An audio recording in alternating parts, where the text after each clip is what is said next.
for Sopapilla Cheesecake. I absolutely love this recipe. It's one of my favorites. I originally got the recipe from my niece Michelle. She was taking a culinary class in high school, and this was one of the recipes that they learned. Since then, I've seen the recipe in our local newspaper, and it's everywhere on the internet. Maybe not everywhere, but if you Google Sopapilla Cheesecake recipe, there's a million different ones. So mine is a little bit different, so I thought I would share it with you here today. I just love to bake. I love to see the smile on everyone's faces when they enjoy the sweet treat. So here's my recipe, here's my version of it, and I hope you're able to try it and you enjoy it as much as we do. So here's the ingredients. We start out with half a cup of butter. I use the unsalted butter. 2 8-ounce packages of cream cheese, cinnamon, vanilla.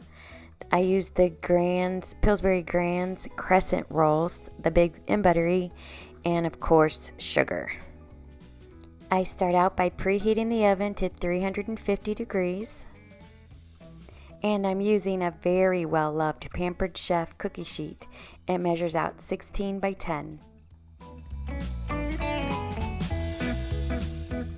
Does anyone else struggle to open the refrigerator biscuits as much as I do? At least I'm getting out my frustrations.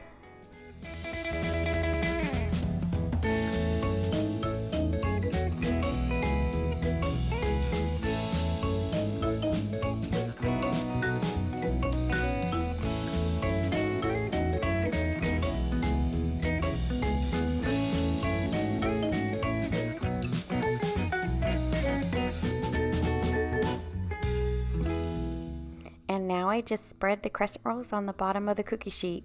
This is probably the most complicated thing of the whole recipe. It takes some time to get the crescent rolls on the bottom and spread out evenly.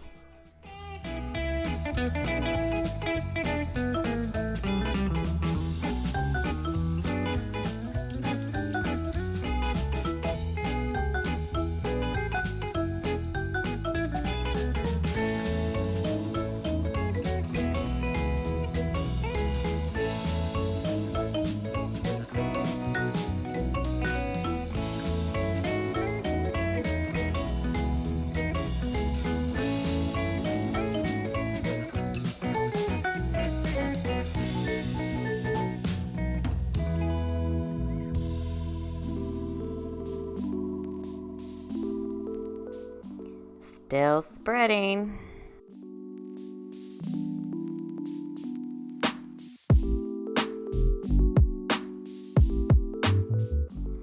Finally done.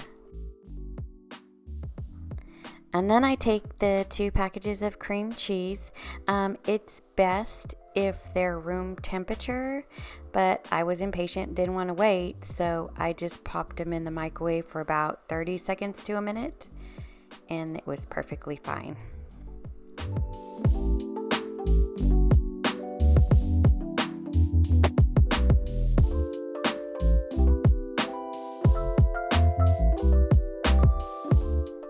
Once the cream cheese is softened, I add a cup of sugar and 2 teaspoons of vanilla.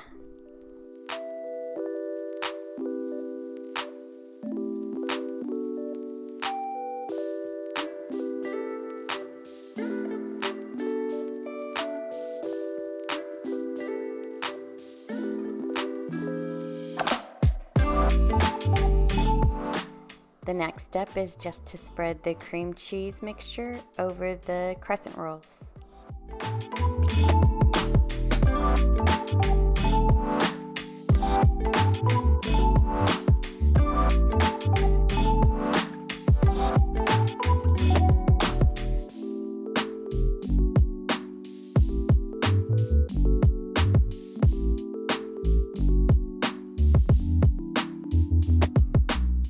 And now it's time to put the next roll of crescent rolls over the top of the cream cheese mixture.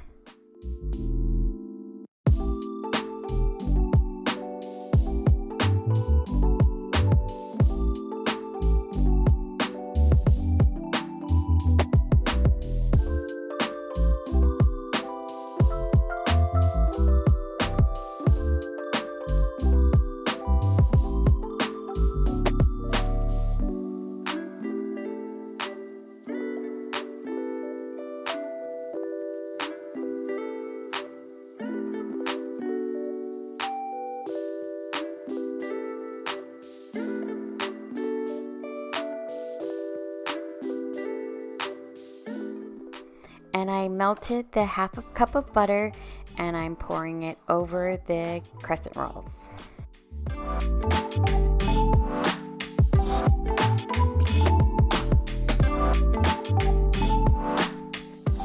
And the last step is to take half a cup of sugar and a teaspoon of cinnamon and then sprinkle that over the entire mixture.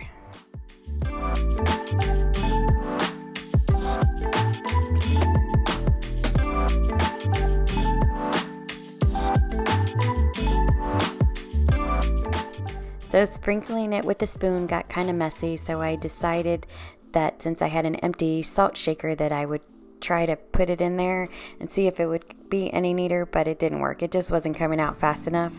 So your best bet is just to sprinkle it on with the spoon, but since I had it in the salt shaker, I just sprinkled it from there.